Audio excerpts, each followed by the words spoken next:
Morning leaders. నా పేరు కవితా శ్రీనివాస్ అండి. నేను రామంతపూర్ అంబర్పేటలో ఉంటాను. నాకు ఈ ప్లాట్ఫామ్ పరిచయం చేసింది సర్వశ్రీ మేడం సైదుల్ సార్ గారు. ఒక్కసారి గట్టిగా ప్లాట్ఫామ్ పరిచయం కాకముందు నేను ఒక స్కూల్లో టీచర్ని, ప్రీ ప్రైమరీ స్కూల్ టీచర్ని. 10 సంవత్సరాల స్కూల్ జర్నీ నాది. అక్కడ 5,000 నుంచి నా జర్నీ స్టార్ట్ అయింది. సంవత్సరానికి ఒక 500 వచ్చేది. 500ని చూసుకుంటే హ్యాపీగా వర్క్ చేసుకునేది. మా సార్ బిజినెస్ చేసేటైనా ఆయనది వేరేవే, నాది వేరేవే. ఆ లాక్డౌన్లో ఇద్దరిది జీరో ఇన్కమ్ అయిపోయింది. ఆ ఇద్దరిది జీరో ఇన్కమ్ అయిపోయిన తర్వాత అప్పటిదాకా ఉన్నామా, తిన్నామా, పిల్లల్ని చదివించుకున్నామా, కానీ వెనక రూపాయి కూడా మిగిలినకే అవకాశం లేకున్నది. ఓన్ హౌస్ లేదు, రెంట్ కూడా ఒక 3,000 రెంట్ కూడా కట్టుకోలేని పొజిషన్లోకి వచ్చినాం. ఇద్దరం కష్టం చేస్తున్నాం కదా, మిగులుతలేదు, చేనేత చేస్తున్నాం కదా, గడుస్తుంది కదా అనే ధోరణిలో వెళ్ళిపోయినాము. కానీ లాక్డౌన్ వచ్చిన తర్వాత ఇది మీ జీవితం కాదని లాక్డౌన్ మాకు నేర్పించిపోయింది.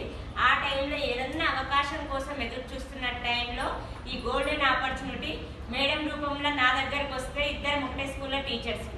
ఆమె 1 నుంచి 5వ తరగతి వరకు చెప్పేది, నేను నర్సరీ, ఎల్కేజీ, యూకేజీ ఫస్ట్ నేను చెప్పేది. ఇట్లా ఇద్దరం రోజు కలిసి వెళ్ళేటోళ్ళం, కలిసి వచ్చేటోళ్ళమే. చెప్తే 4 నెలలు వినడానికే సతాయించిన, జస్ట్ ప్లాన్ వినడానికి. ఎందుకంటే డబ్బులు అవసరం లేకనే ఏదన్నా భయమా?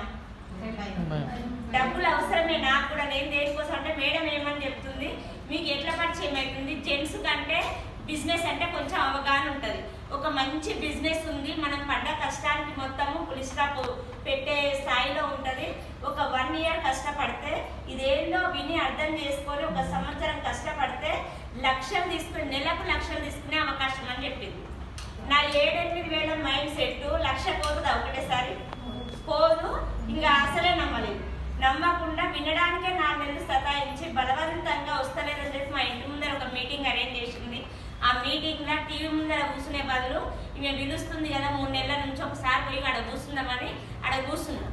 వినడానికి ఇష్టం లేదు, కానీ ఆ వచ్చిందని లెక్కలు పడుతుంది పోతే అనే ఉద్దేశంతో పోయి అక్కడ కూర్చుంటే అక్కడ సార్ ఇచ్చిన మాటలు, క్లారిటీ నాకు ఏమైందంటే, ఎవరైనా చేసుకోవచ్చు, దీంట్లో పైసలు అయితే కట్టేది లేదు, ఒకరిని మోసం చేసేది లేదు, నేను మోసం పోయేది లేదని అర్థమైనా కానీ మళ్ళీ పట్టించుకోలేదు.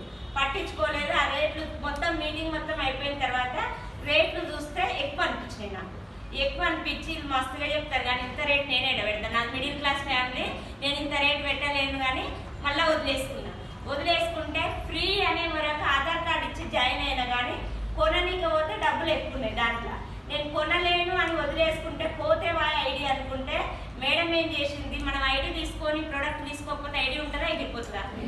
ఎగిరిపోయే టైంలో 1,000-1,200 పెట్టి కొన్ని ప్రోడక్ట్స్ తీసుకొని నా పేరు మీద తీసుకొని వచ్చింది. మా ఇంటికి తీసుకొని వస్తే అయ్యో నేను వద్దనుకుంటే మళ్ళీ ఇంటికి తీసుకొని వచ్చింది. ఇప్పుడు ఇవి వాడినాకైనా డబ్బులు ఇవ్వాలా లేదా? ఇంత రేటు పెట్టి వాడడానికి నాకు అసలే ఇష్టం లేదు. కానీ తప్పేటట్టు లేదురా నాయన, ఇష్టం లేదు కానీ తప్పేటట్టు లేదు. రిటర్న్ ఇస్తే ఫీల్ అవుతుందేమో, కానీ ఇయ్యలేము. కొత్త అయితే ఇస్తుంటేనో ఏమో, కానీ ఆమె వాళ్ళకి తెలిసినామే కాబట్టి ఇయ్యలేను. ఈ ఒక్కసారికి తీసుకునేటప్పుడు ఈ ఒక్కసారికి నెక్స్ట్ టైము ఇది నేను వాడను, ఇంత రేటు నచ్చలేదని చెప్పడానికి తీసుకున్న ప్రొడక్ట్స్ తీసుకుంటే ఇప్పుడు అబ్జర్వ్ చేసుకుంటా వాడతారా, లేకపోతే గుడ్డిగా వాడతామా? అబ్జర్వ్ చేస్తే ఏంటంటే రీజన్ దొరికితే ఇది ఇట్లుంది, నాకు నచ్చలేదని చెప్పుదామని అన్ని అబ్జర్వ్ చేసుకుంటా వాడితే ఆ 4-5 రకాల ప్రొడక్ట్స్ ఏది వాడినా ఎక్సలెంట్ రిజల్ట్ వచ్చింది. నాకు కొన్ని సంవత్సరాల నుంచి ఒక సైడ్ నరాలు పెయిన్ ఉండేది. వంట నూనె రైస్ బ్రాన్ ఆయిల్ జస్ట్ 15 రోజులు వంట నూనె వాడుకుంటే ఆ పెయిన్ తగ్గిపోయింది. పిల్లలు అసలు అన్నం తినకపోయింది, డైజెషన్ మంచిగా అయ్యి 1/2 అవర్ ముందే ఆకలని అడగని పిల్లలు 1/2 అవర్ ముందే ఆకలని అడుగుతున్నారు. ఇది ఇంకో పెద్ద రిజల్ట్. తర్వాత నాకు బయట 6 లీటర్ల నూనె పట్టేది. నెల మొత్తం వల్ల గోల్డ్రా ఫ్రీడమ్ వాడుకునేది 5.5 నుంచి 6 లీటర్లు పట్టేది. 6 లీటర్ల నూనెల ఈ మన దగ్గర రైస్ బ్రాన్ ఎన్ని లీటర్లు ఉంటుంది? 2 లీటర్స్ కదా. ఒక్క బాటిల్ తెచ్చుకుంటే 15 రోజులు వచ్చి నాకు రిజల్ట్ వచ్చింది. రిజల్ట్ వచ్చినాక ఇంకొక బాటిల్ కావాలని ఇష్టంతో తెప్పించుకున్నాను. ఫస్ట్ బలవంతంగా వాడినా, ఇంకోటి కావాలని ఇష్టంతో తెప్పించుకుంటే మొత్తం ఎన్ని లీటర్లు అవుతుంది? 4 లీటర్లు నెల మొత్తంలో వాడితే నాకు వచ్చిన రిజల్ట్ ఏంటంటే 1/2 లీటర్ కంటే ఎక్కువ నూనె మిగిలింది.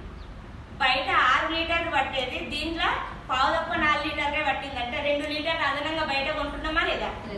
ఆ 2 లీటర్ల కాస్ట్ ఇందులో వేసుకుంటే ఈక్వల్ అవుతుందా కాదా? అది ఎప్పుడు తెలిసింది?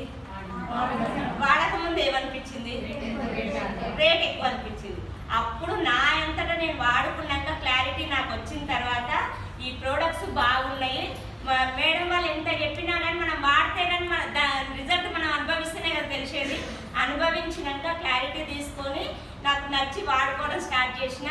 వాడుకుంటే దీంట్లో డబ్బులు కూడా వస్తాయని చెప్తుంది. దాన్ని నాకు కావాల్సిన స్కూల్కి ఎందుకు వెళ్తున్నా? నేను డబ్బుల కోసమే కదా. దీంట్లో డబ్బులు వస్తున్నాయి అంటే డబ్బులు వచ్చేది ఫస్ట్ నేను నమ్మలేదు కానీ మేడంకు నేను 3 నెలలు సతాయించిన టైంలో 14,000 ఇన్కమ్ తీసుకుంది. 14,000 ఇన్కమ్ను చూసి రియలైజ్ అయ్యి నేను నా జర్నీ స్టార్ట్ చేసిన. నెక్స్ట్ డే నుంచే వర్క్ చేయడం స్టార్ట్ చేస్తే నా ఇంట్లో సమాన్ నేను కొనుక్కుంటే 126 రూపాయలు వచ్చినాయి. 2వ నెల 146 రూపాయలు వచ్చినాయి. ఈ 2 నెలలు కష్టపడి ఏం చేసినా నాకు బిజినెస్ అంటే భయం. ఎందుకు అంటే నా మైండ్లో బిజినెస్ ఎవరు చేయాలంటే బిజినెస్ అనే ఒక చిన్న వాడిని బ్యాక్ అయినా నేను 4 నెలలు టైం వేస్ట్ చేసిన. ఎందుకంటే నా మైండ్లో బిజినెస్ పెట్టుబడి పెట్టగలిగిన వాళ్ళు బిజినెస్ చేస్తారు, బాగా మాట్లాడగలిగిన వాళ్ళు బిజినెస్ చేస్తారు, బయట తిరిగేటోళ్ళు బిజినెస్ చేస్తారు, పరిచయస్తులు ఎక్కువ వాళ్ళు బిజినెస్ చేస్తారు. ఈ 4గిట్లో ఏ ఒక్కదానికి నాకు అర్హత లేదు. నేనేం బిజినెస్ చేస్తా, నేను చెయ్యలేనని నా మైండ్లో ఫిక్స్ చేసుకున్నా. కాబట్టి నేను ఎదురు చూస్తున్నా దేనికోసం, పొద్దుగాల పోయి సాయంత్రం రావాలి 8,000 వస్తుందా, దీనికోసం ఎదురు చూస్తున్నా. మేడం ఏమో ఈ మాట ఈ ప్లాన్ విని అర్థం చేసుకొని అర్థమైనాక 1 ఇయర్ కష్టపడితే నెలకు 1,00,000 తీసుకునే అవకాశం అని చెప్తుంది. అప్పుడు నమ్మలేదు కానీ నాకు ఈ రిజల్ట్ వచ్చిన తర్వాత ఒక మీటింగ్కి వచ్చినాక అక్కడ ఎంఎస్ఆర్ గురువు గారి మాటలు, సైదుల్ సార్ ఇచ్చిన క్లారిటీ తీసుకొని నా జర్నీది కెరియర్ ఎంచుకున్నా. ఈ మీటింగ్కి వస్తే నాకున్న డౌట్స్ అన్నీ నేను ఇప్పుడు ఏమేం చేస్తే వీళ్ళే చేయాలని నేను ఎట్లా అనుకున్నానో, పెట్టుబడి పెట్టగలిగిన వాళ్ళు, మాట్లాడేటోళ్ళు, బయట తిరిగేటోళ్ళు వీళ్ళే చేస్తారని నా మైండ్ ఉండే కదా. ఈ అర్హతలు ఏవి లేకున్నా ఒకే ఒక అర్హత ఉంటే ఎవరైనా ఈ బిజినెస్ చేయొచ్చు అనేది నాకు అర్థమైంది. ఆ అర్హత ఏంటంటే కష్టపడే మనస్తత్వము, ఎదగాలనే కోరికున్న ప్రతి ఒక్కరూ ఈ బిజినెస్లో ఎదగొచ్చు. అది నాకు అర్థమైంది. అవన్నీ నా దగ్గర లేవు కానీ 2 నా దగ్గర ఉన్నాయి. కష్టపడతా, ఎంత కష్టమైనా పడతా, ఎదగాలనే కోరిక కూడా ఉంది.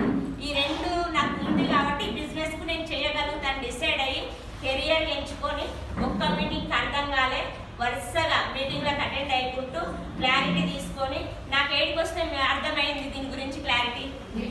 మీటింగ్కి వస్తే అర్థమైంది. మరి నేను చెప్పేటోళ్ళని 8కి తీసుకొస్తే వాళ్ళకి అర్థమవుతుంది, మీటింగ్ తీసుకొస్తే అర్థమవుతుంది అని చెప్పి నాకు తెలిసిన వాళ్ళను సార్ వాళ్ళకు పర్చేజ్ చేసుకుంటూ వాళ్ళను మీటింగ్ వినిపించుకుంటూ నేను మీటింగ్ అటెండ్ అయ్యుకుంటూ నా జర్నీ సాగుతుంటే టీం తయారయ్యింది. ఆ టీం ద్వారా నాకు ఇప్పుడు డబ్బులు వస్తున్నాయి.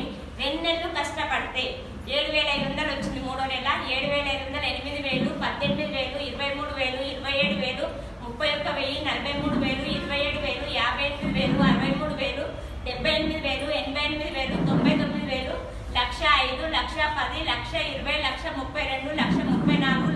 1,32,000, 1,32,000, 1,33,000, 1,43,000, 1,56,000, 1,98,000, హైయెస్ట్ ఇన్కమ్ 2,04,000. నేను 3 సంవత్సరాల జర్నీ నాది. టోటల్గా దాదాపు 50 లక్షల దాకా తీసుకున్నా. మొత్తం కౌంట్ చేయలేదు, కౌంట్ చేద్దాం అనుకుంటున్నా మర్చిపోతున్నా. 50 లక్షల దాకా తీసుకున్నా. ఇదే కాకుండా నాకు 3 పిల్లలకు ఇంతవరకు సెకండ్ హ్యాండ్ సైకిల్ కూడా కొనివ్వాలి. అంతకుముందు కొనియాలనే ఆలోచన ఉన్నా కానీ కొనియలేకపోయినా. మరి ఇన్ని పైసలు వస్తున్నాయి ఎందుకు కొనియలే మేడం? ఇన్ని పైసలు వస్తే ఓ 2,000, 3,000 పెడితే సైకిల్ వస్తుందా? రాదా? వస్తుంది. కానీ నా మైండ్ వెస్టీజ్ వాళ్ళతోటి జర్నీ చేస్తే సైకిల్ ఆలోచన పోయి కార్ ఆలోచన వచ్చింది. వాళ్ళు చేసిన పనే నేను చేస్తున్నా. వాళ్ళు కార్లు తీసుకుంటుంటే ఇప్పుడు నేను సైకిల్ తీసుకోవాలన్నా. నా పిల్లలకు నేను ఎందుకు కార్ గిఫ్ట్గా ఇవ్వద్దని మా అప్లైనర్స్ ఎప్పుడైతే కారు ఓపెనింగ్ చేసిరో ఆ రోజే మైండ్లో ఫిక్స్ చేసుకొని నేను కూడా నా పిల్లలకు నా భర్త కార్ గిఫ్ట్ ఇవ్వాలని మైండ్లో ఫిక్స్ చేసుకున్నా. లాస్ట్ ఇయర్ 2023 డిసెంబర్ 26వ తారీఖు నా పిల్లలకు నా భర్తకు 14 లక్షల కియా సోనెట్ కార్ గిఫ్ట్గా ఇచ్చిన. థాయిలాండ్ వెళ్ళొచ్చిన. ఇంకా నా కారు టైరు కూడా ఊహలో లేని జీవితం. 3,000 ఇల్లు కట్టుకోలేని పొజిషన్లో వచ్చిన. ఎవరైనా నాకేం తెలియదు, ఇల్లు దాటితే అసలు ఇల్లు దాటలేను. ఆ స్కూల్ కూడా వాకేబుల్ డిస్టెన్స్ చూసుకున్నా. చక్కగా ఒకటే రోడ్డు, మళ్ళీ వేరే రోడ్ అయితే కాడబడతా. అటువంటి పొజిషన్లో ఉన్న నేనెందుకు చేయలేను అనుకొని మేడంకి వచ్చినప్పుడు నాకెందుకు రావు, ఆమె చేసిన పని నేను చేస్తే నాకెందుకు రావని డిసైడ్ అయ్యి నేను కూడా చేస్తాను. డిసైడ్ అయ్యి వస్తే నా లైఫ్ నేను చేంజ్ చేసుకున్నా. నేను ఒక్కదాన్నే కాదు, నేను పర్చేజ్ చేసిన వాళ్ళు కూడా మంచి మంచి ఇన్కమ్ తీసుకుంటారు. దాదాపు ఒక 1,000 రూపాయల నుంచి 1,89,000 తీసుకునే వాళ్ళు నా కింద 200 మంది ఉన్నారు.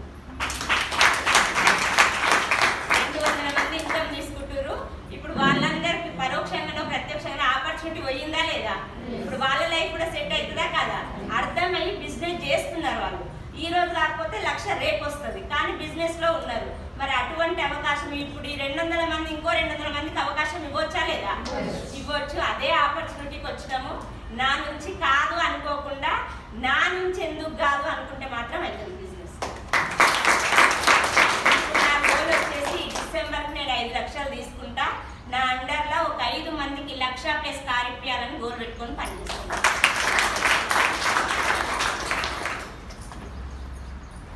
మరి ఏంటిది బిజినెస్ ప్రొఫైల్ చెప్పుకుందామా?